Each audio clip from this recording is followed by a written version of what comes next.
Hello friends, welcome to my channel. Friends, మీకు మా video నచ్చినట్లయితే వీడియోని లైక్ చేయండి, అలాగే ఛానల్ని సబ్స్క్రైబ్ చేసుకోండి. ఈ వీడియో చాలా ఇంట్రెస్టింగ్గా ఉండబోతుంది, తప్పకుండా చివరి వరకు చూడండి.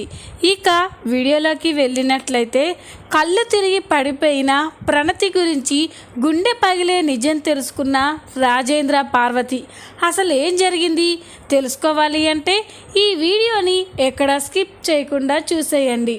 ఇక వీడియోలోకి వెళ్ళినట్లయితే, ప్రణతి పెళ్లిపీటల నుండి పారిపోవడానికి కారణం అవని అని నిరూపించడం కోసం పల్లవి అయితే చాలా మాటలే అంటుంది. ఇక పల్లవి మాటలు విని అక్షయ్కి చాలా కోపం వస్తుంది. చూడు పల్లవి, నా భార్య క్యారెక్టర్ ఏంటో నాకు తెలుసు. ఇంకొక మాట నా భార్య గురించి తప్పుగా మాట్లాడితే నేను ఏం చేస్తానో నాకే తెలీదు అని అక్షయ్ పల్లవికి వార్నింగ్ ఇస్తాడు. ఇక తర్వాత అవని, అక్షయ్ ఇద్దరూ కూడా ప్రణతిని వెతకడానికి వెళ్తారు. మరో పక్క శ్రీకర్, కమల్ ప్రణతి కోసం రోడ్డుపై కార్లో తిరుగుతూ వెతుకుతూ ఉంటారు. కానీ ప్రణతి ఎక్కడా కనిపించదు. ఇంకొక పక్క అక్షయ్, అవని ఇద్దరూ కూడా చెరో పక్కకు వెళ్ళి ప్రణతి కోసం వెతుకుతూ ఉంటారు. ఇదిలా ఉండగా ప్రణతి తను ప్రేమించిన అతను ఫ్లాట్ దగ్గరికే వెళ్తుంది. ఇక అక్కడికి వెళ్ళి ప్రశాంత్ అని ఆ ఫ్లాట్ డోర్ కొడుతూ ఉంటుంది. కానీ అక్కడ ఎవ్వరూ ఉండరు. అప్పుడే అక్కడికి చుట్టుపక్కన వాళ్ళు వస్తారు. ఏంటమ్మా, ఎవరు కావాలి అని అంటే, ప్రశాంత్ కోసం వచ్చానండి అని అంటే, అతను ఇంట్లో లేడమ్మా, ఫ్లాట్ ఖాళీ చేసి వెళ్ళిపోయాడు. ఫోన్ చేయకపోయావా అని అంటే, ఫోన్ స్విచ్ ఆఫ్ చేశాడండి అని చెప్పగానే ఇక వాళ్ళు ప్రణతిని చూసి వాళ్ళకి పరిస్థితి అర్థమైపోతుంది. ఇక వెంటనే, చూడమ్మా, నిన్ను చూస్తుంటే నాకు పరిస్థితి ఏం జరిగిందో అర్థమవుతుంది. నువ్వు వెంటనే మీ వాళ్ళ దగ్గరికి వెళ్ళమ్మా అని చెప్పి వాళ్ళు అక్కడి నుంచి వెళ్ళిపోతారు. ఇక తాను మోసపోయానని తెలుసుకున్న ప్రణతి అక్కడే కుప్పకూలిపోయి ఏడుస్తూ ఉంటుంది. ఇక ఇదిలా ఉండగా ఇక మరో పక్క ప్రణతి కోసం చాలా చోట్ల వెతికి శ్రీకర్, కమల్ అయితే ఇంటికి వస్తారు. వాళ్ళు ఇంటికి రాగానే ఇక పార్వతి, రే ప్రణతి కనిపించిందారా అని అంటే, లేదమ్మా, చాలా చోట్ల వెతికాం, తన ఫ్రెండ్స్ని కూడా అడిగాం, కానీ చెల్లెలు ఎక్కడుందో కనిపించలేదు అని అంటారు. ఇక కాసేపటి తర్వాత అక్షయ్ కూడా ఉత్త చేతులతోనే వస్తాడు. ఇక అందరూ కూడా అవని ప్రణతిని తీసుకొస్తుంది అన్న నమ్మకంతోనే గుమ్మం వైపు చూస్తూ ఉంటారు. కాసేపటి తర్వాత అవని ఇంటికి వస్తుంది. అవని ఇంటికి రావడం చూసి అందరూ కూడా ఆశ్చర్యంగా చూస్తూ ఉంటే, ఇంతలోనే అవని వెనకాతల నుండి ప్రణతి పెళ్లి దండతో, మెడలో మంగళసూత్రంతో వస్తుంది. అది చూసి అందరూ షాక్ అయిపోతారు. తర్వాత అవని తమ్ముడు భరత్ కూడా పెళ్లి కొడుకులా వస్తాడు. ఇక ప్రణతి, భరత్ ఇద్దరూ కూడా పెళ్లి చేసుకున్నారని ఇంట్లో అందరికీ అర్థమైపోతుంది. ఇక అవని వాళ్ళని ఇంట్లోకి తీసుకెళ్ళగానే పార్వతికి చాలా కోపం వస్తూ ఉంటుంది. ఇక వెంటనే ప్రణతి దగ్గరికి వెళ్ళి, ఎంత పని చేశావే, మన పరువంతా కూడా బజారుకి ఈడ్చావు అని ప్రణతిని కొడుతూ ఉంటుంది. ఇక అవని, అత్తయ్య ఒకసారి నేను చెప్పేది వినండి, కొట్టకండి అని అంటూ ఉంటే ఇక పార్వతి, నోర్ముయ్, ఇదంతా నీ వల్లే, నువ్వే నా కూతుర్ని మాయ చేసి నీ తమ్ముడితో పెళ్లి జరిపించడానికి ఇదంతా చేశావు అని అవనిని అంటూ ఉంటుంది. ఇక అవని, అత్తయ్య నేను చెప్పేది వినండి అని బ్రతిమలాడుతూ ఉంటుంది. అప్పుడే అక్షయ్ కూడా, ఏంటవని, నా చెల్లెల్ని నీ తమ్ముడికిచ్చి పెళ్లి చేయడం కోసం ఇంత నాటకం ఆడతావా? ఇంతకాలం నువ్వు చాలా మంచి మనిషివని అనుకున్నాను, కానీ ఇంత మోసం చేస్తావని అనుకోలేదు అని అంటూ ఉంటే అవని, ఏమండి ఒక్కసారి నేను చెప్పేది వినండి అని బ్రతిమలాడుతూ ఉంటుంది. ఇక రాజేంద్ర కూడా అవనిపై, ఇంకా ఏం చెప్తావు? మా ఇంటి బిడ్డని నీ తమ్ముడికి ఇచ్చి మోసం చేసి పెళ్లి చేశానని చెప్తావా? మా ఇంటి పరువునంతా కూడా బజారుకి ఇచ్చామని చెప్తావా అని రాజేంద్ర అంటూ ఉంటే అవని చాలా బాధపడుతూ ఉంటుంది. మామయ్య ఎవరేమన్నా తట్టుకుంటాను, కానీ మీరు కూడా నన్ను అపార్థం చేసుకోవద్దు అని అవని బ్రతిమలాడుతుంది. చూడమ్మా, ఇంతకాలం నా పెద్ద కోడలు దేవత అని, ఎవరు తప్పు చేసినా నా పెద్ద కోడలు తప్పు చేయదు అని నేను నమ్మాను. కానీ ఈరోజు నువ్వు నా నమ్మకాన్ని మొత్తం పోగొట్టుకున్నావు అని రాజేంద్ర ఏడుస్తూ ఉంటాడు. ఇక అప్పుడే పల్లవి కూడా, ఏంటక్క, నాకు ముందు నుండి నీ మీద డౌట్గానే ఉంది. నువ్వు ఇలాంటిదేదో చేస్తావని. ఆస్తి కోసమే కదక్క నీ తమ్ముడికి ప్రణతినిచ్చి పెళ్లి చేశావు అని అవని అంటూ ఉంటే, పల్లవి ఇంకొక మాట మాట్లాడితే నేను ఏం చేస్తానో నాకే తెలీదు అని అవని వార్నింగ్ ఇస్తూ ఉంటుంది. ఇక అక్షయ్ మాత్రం పల్లవి అన్న దాంట్లో తప్పేముంది, నువ్వే ఇదంతా కావాలనే చేశావు, మా కుటుంబం మీద పగ తీర్చుకోవడం కోసమే ఇదంతా చేశావు అని అక్షయ్ అంటూ ఉంటాడు.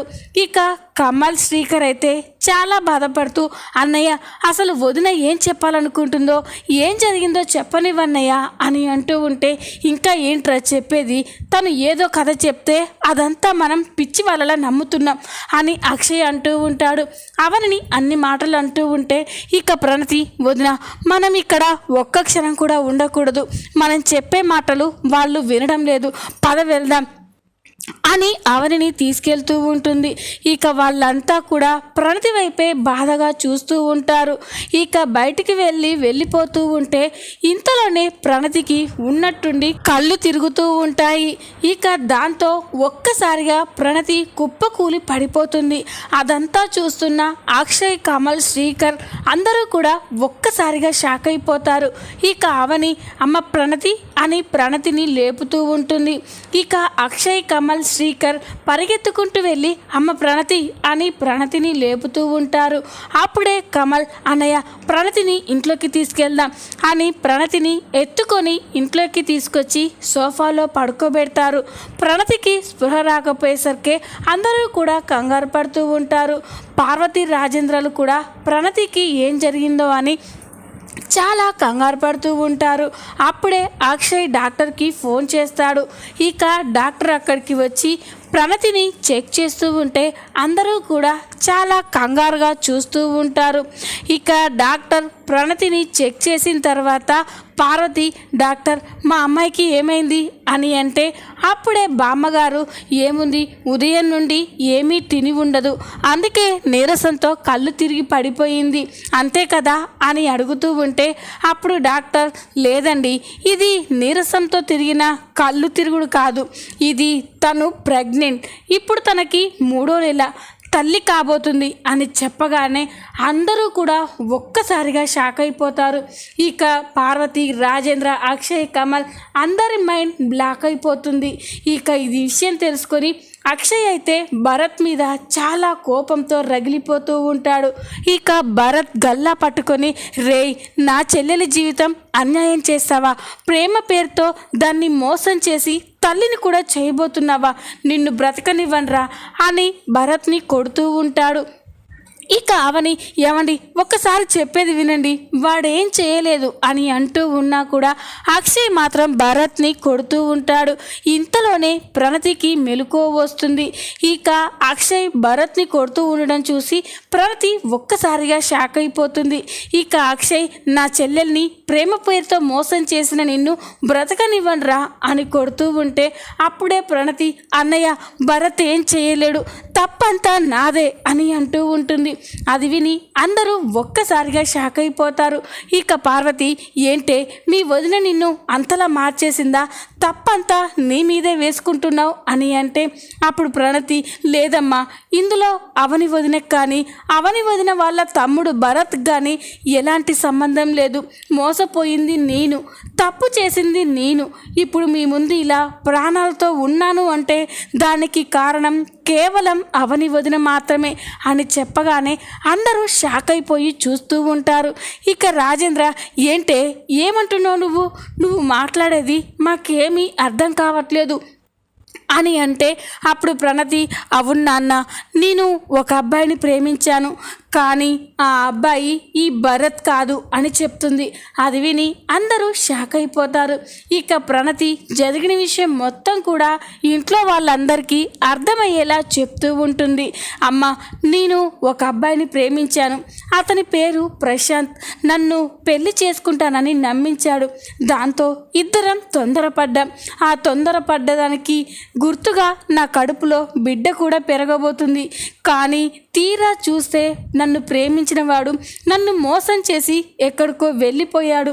ఇక నాకు వేరే దారి లేక చనిపోదామని అనుకుంటే అప్పుడే అవని వదిన వచ్చి నన్ను కాపాడింది. నాకు ధైర్యం చెప్పి తన తమ్ముడి చేత నా మెడలో తాళి కట్టించి నాకు ఒక కొత్త జీవితాన్ని ఇచ్చింది. అలాంటి దేవతని మీరంతా కూడా అపార్థం చేసుకుంటున్నారు అని ప్రణతి చెప్తూ ఉంటే అందరూ కూడా షాక్ అయిపోయి చూస్తూ ఉంటారు. ఇక అక్షయ్, ఏంటమ్మా నువ్వు చెప్పేది అని అంటే, అవునన్నయ్య, అవని వదిన మన ఇంటి పాలిటి దేవత. ఈరోజు నేను ప్రాణాలతో ఉన్నాను అన్నా, నా జీవితం నిలబడబోతుందన్నా దానికి కారణం అవని వదిన. నన్ను ఎవడో మోసం చేస్తే తన తమ్ముణ్ణి ఒప్పించి నా మెడలో తాళి కట్టించి నాకు ఎంతో గౌరవాన్ని ఇచ్చింది అని చెప్పి ఇక ప్రణతి అవని గురించి చెప్తూ ఉంటే అందరూ కూడా షాక్ అయిపోయి చూస్తూ ఉంటారు. ఇక పార్వతి, రాజేంద్ర, అక్షయ్లు అవనిని అపార్థం చేసుకున్నందుకు చాలా బాధపడుతూ ఉంటారు. ఇక పార్వతి అవని దగ్గరికి వెళ్ళి అవని చేతులు పట్టుకొని, అవని, నన్ను క్షమించవని, నీ విషయంలో నేను చాలా తొందరపడ్డాను, నన్ను క్షమించు అని చెప్పి బ్రతిమలాడుతూ ఉంటే ఇక అవని, అత్తయ్య ఏంటి అలా అంటున్నారు? ఇది నా ఇల్లు, ప్రణతి నా కూతురు.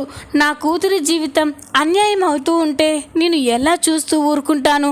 అందుకే నా తమ్ముణ్ణి ఒప్పించి ప్రణతి మెడలో తాళి కట్టించాను. ఇక వాళ్ళు సంతోషంగా ఉంటారు అని అవని చెప్తూ ఉంటే అందరూ కూడా చాలా ఎమోషనల్ అయిపోతూ ఉంటారు.